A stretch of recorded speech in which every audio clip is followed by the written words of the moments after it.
இன்னிசை பாடி வரும் இளம் காற்றுக்கு உருவமில்லை.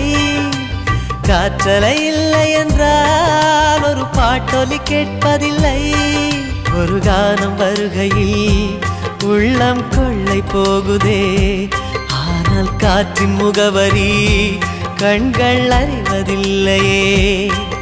இந்த வாழ்க்கையே ஒரு தேடல் தான், அதை தேடி தேடி தேடும் மனது தொலைகிறதே.